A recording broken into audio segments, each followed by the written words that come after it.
Գյորջյան Կասկադ 60 ամիս փուլային վճարում բազմաթիվ առավելություններ։ Կառավարությունը շրջանառության մեջ է դրել օրենքի նախագիծ, որով առաջարկում է կրճատել պարտադիր զինվորական ծառայության ժամկետը 6 Դուք ձեր վերջին նախագիծը որ բերել եք, հանրապետական թվեր ու բաներ եք հնչեցնում, որ զորակոչի լուրջ խնդիր կա Հայաստանում։ Այս նախագծի շրջանառության մեջ դրվելու հետ կապված էր ՕՍԵՄ-ի որոշումը ինչպես։ Շնորհակալ եմ։ Հակադրության մեջ չես նախաձեռնությունը բների, այն հայտարարությունների հետ նաև որոնք դուք եք անում։ Դե այսօր նաև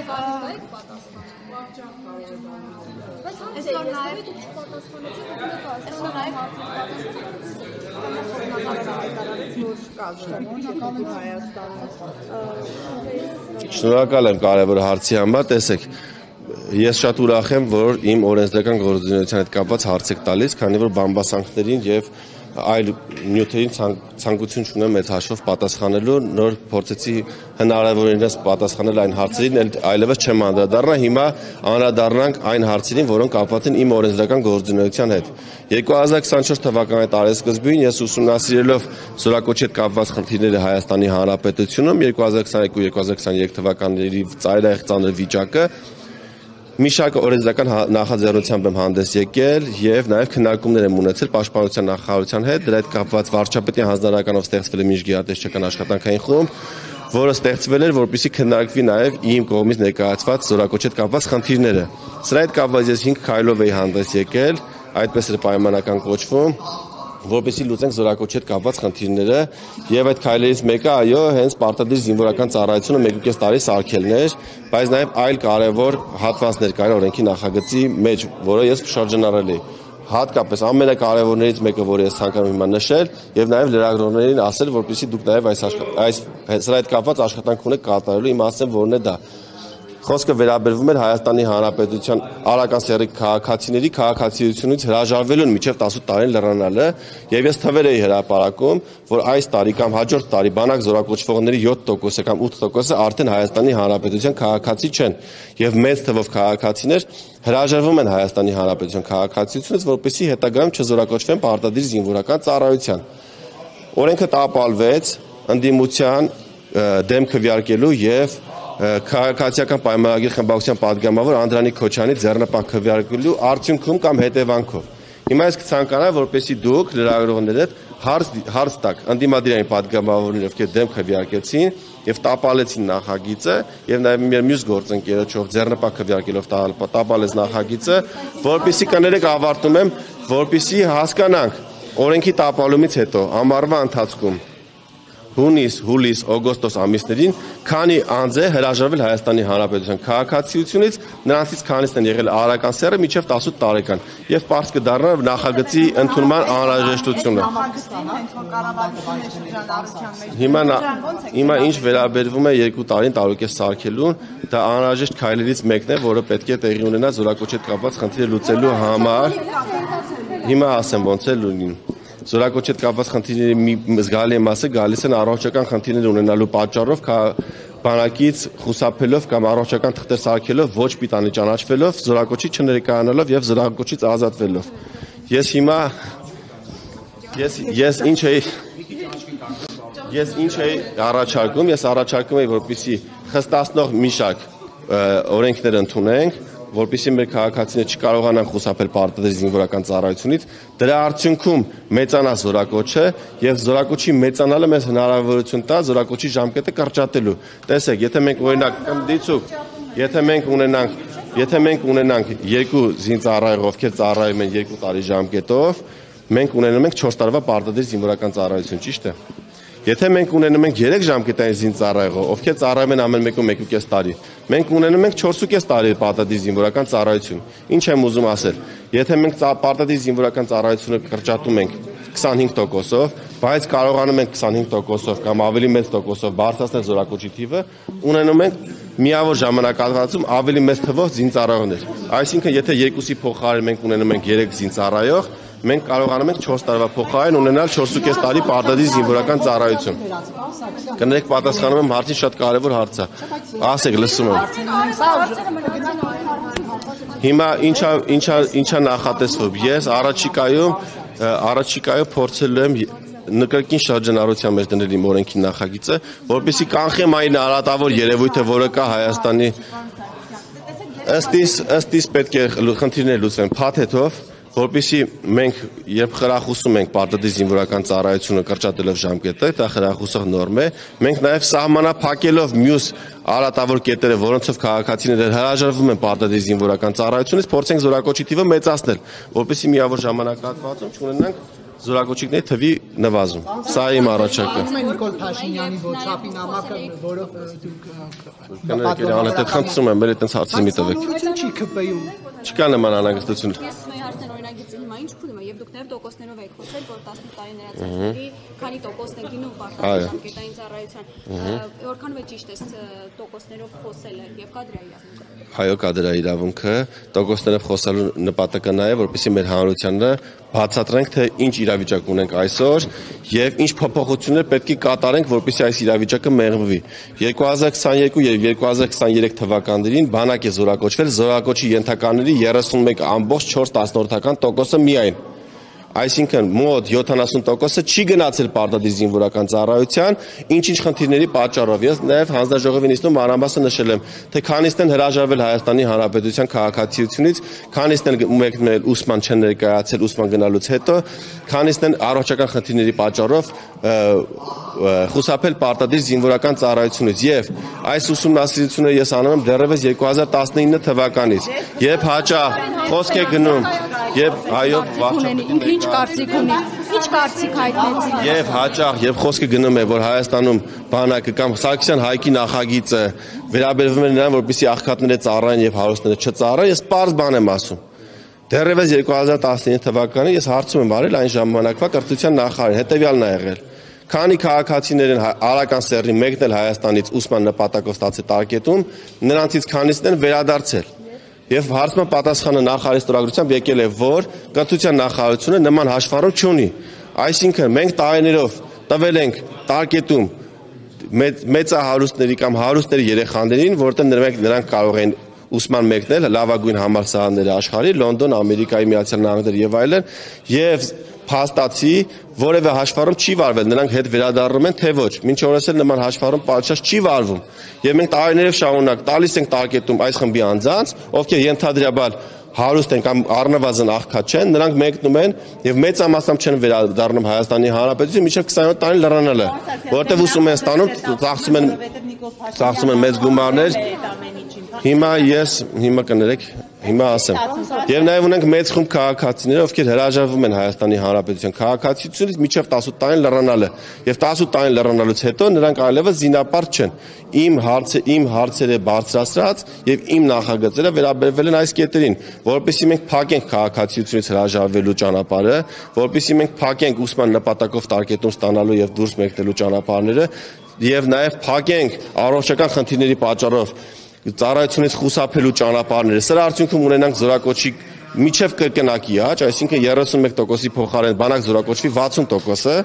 Սրա արդյունքում կարող ենք նաև ծառայության ժամկետը կրճատենք եւ դա նպաստ կբերի այն քաղաքացիներին, ովքեր այսօր ուզեն մեկնում են ծառայության, որովհետեւ չունեն հարուստ ծնողներ, չեն կարողանում մեկնել արտերկրի սովորելու, չեն կարողանում հրաժարվել քաղաքացիությունից կամ չեն կարողանում այլ միջոցով ստանալ ոչ պիտանելիության թուղթ։ Սա է ամբողջ նախագծի իմաստը։ Դուք Ալեն Սիմոնյանի եւ Ես չեմ անդառնա այդ հարցին։ Դուք ես իմ հարցը Ասեք։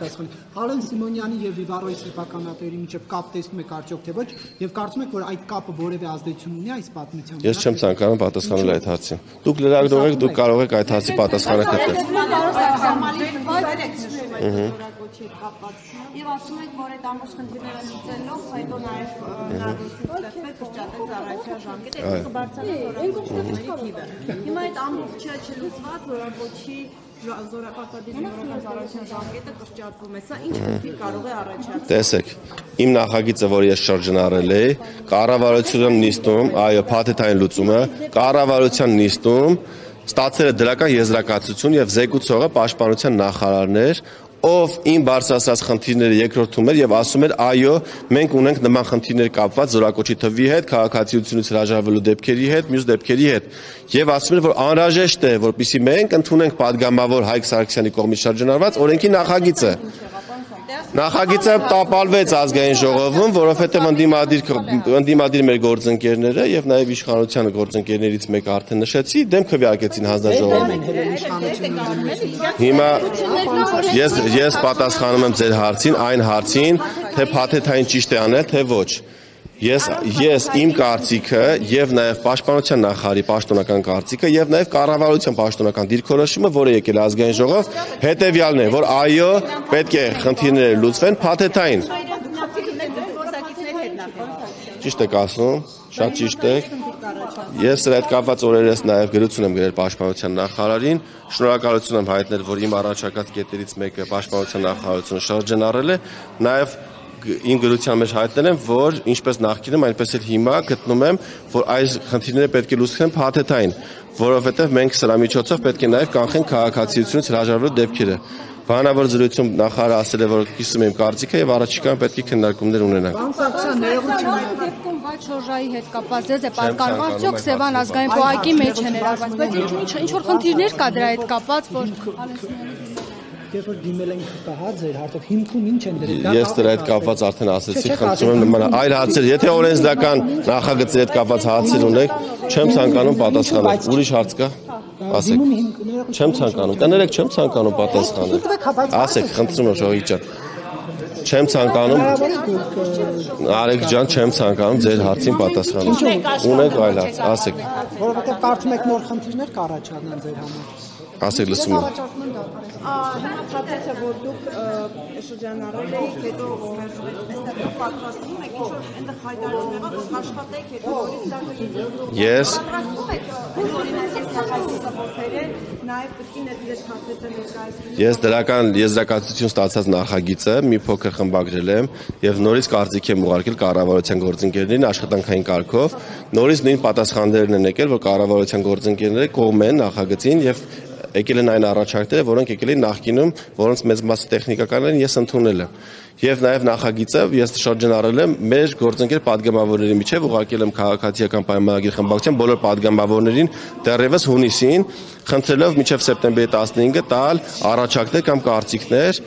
եւ 2-3 ամսվա ընթացքում որևէ քաղաքացիական պայմանագիր խմբակցության падգամավոր որևէ կարծիք ոչ գրավոր, ոչ բանավոր ինձ սրա մասին չի հայտնել։ Այսինքն կարելի է Ունենել ենք հասկացում, թե ինչու եք այդքան շահագրգռված այս նախագծով։ Ես ինչու եմ շահագրգռված նախագծով, դրա մասին տևական խոսել եմ եւ ներկայացրել եմ լրատվական։ Համոզիչ չէ այդ ներկայացրածը ձեր։ Հիմա ասեմ ինչու եմ ես շահագրգռված եղել, որովհետեւ տեսել եմ խնդիր, որ չի կարող լինի մեր երկրում, երբ մենք ունենք անվտանգային խնդիրներ, բանակ զորակոչվի, զորակոչի ենթականների 31.4%-ը։ Եթե որևէ մեկը գտնում է, որ այստեղ խնդիր չկա, ես չեմ կիսում իր կարծիքը եւ գտնում եմ, որ կա խնդիր եւ իմ շահագրգռվածությունը միայն կապված եղել սրա հետ, որպեսզի ես փորձեմ իմ օրենսդրական գործունեությամբ ի նպաստ մեր երկրի բարձրացնել զորակոչի թիվը, սա եղել է ամբողջ խնդիրը։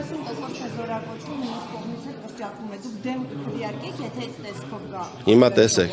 2024 թվականից, երբ ես այս վերլուծությունները ներկայացրել եմ կառավարությանը,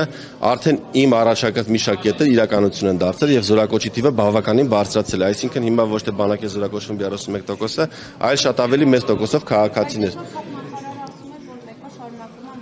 Այո, շարունակում է մնալ խնդիր, բայց 31%-ից ահագին բարձրացել է այս փոփոխությունների արդյունքը։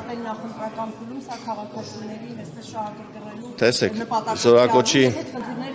զորակոչի ժամկետի կրճատման մասին դեռևս 2018 թվականից խոսակցություններ կային,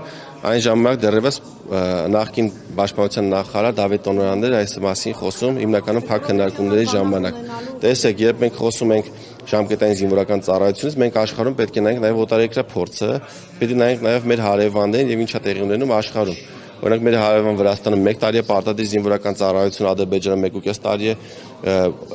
եւ այսպես շարունակ կան երկրներ, որ ավելի քիչ ժամկետով է պարտադիր զինվորական ծառայությունը։ Մենք պետք է հասկանանք մեզ ինչ է պետք պարտադիր զինվորական ծառայությունից։ Իմ գնահատմամբ մեզ պետք է որպեսզի մենք կարողանանք մեր զինծառայողներին հնարավորինս մեծ թվով զորակոչ ապահովել եւ հնարավորինս կարճ ժամկետում նրանց պատրաստել եւ ուղարկել պահեստազոր։ Այսինքն որպեսզի մենք նրանց չպահենք 2 տարի ժամկետով, նրանց վրա ծախսենք օրական 3000 եւ պլյուս դրամ սննդի վրա, հագուստի վրա եւ այլն եւ այլն եւ այլն, մենք պետք է փորձենք կատարելագործել մեր պատրաստության ժամկետը, որպեսզի մենք նույն պատրաստությունը, որը տվել ենք նախկինում 2 տարի ժամկետում, տանք 1.5 տարում կամ եթե հնարավոր է ավելի կարճ ժամկետում նախագծին կողմեմ եւ գտնում եմ, որ պետք է մյուս փաթեթային լուծումները պետք է սրա հետ զուգահեռ արվեն։ Կարվեն, վստահ եմ, որ կարվեն։ Տեսնում որ պաշտպանական բյուջեում 15% կրճատում է իրականացվելու պաշտպանական ծախսերի հետ կապված 2026 թվականին։ Սրա հետ կապված վարչապետը տվել է հիմնավորումներ, տեսեք, դինամիկայի մեջ երբ նայում ենք,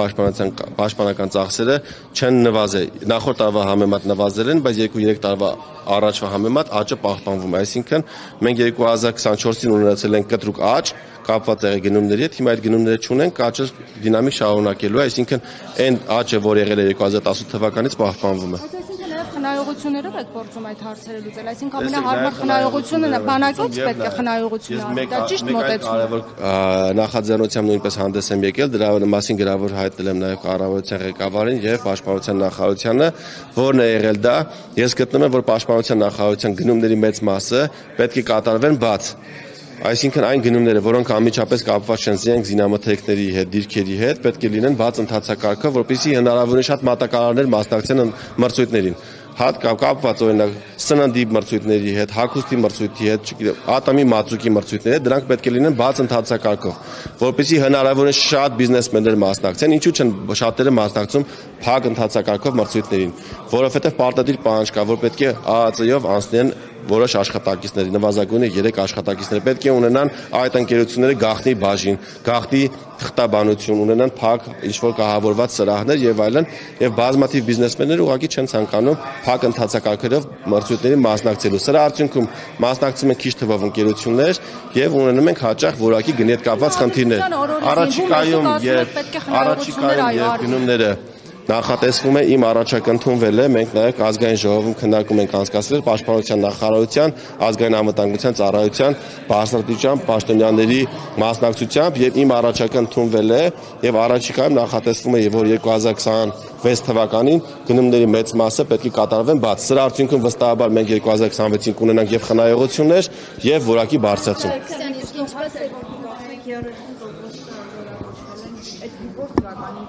2022-2023 թվականների։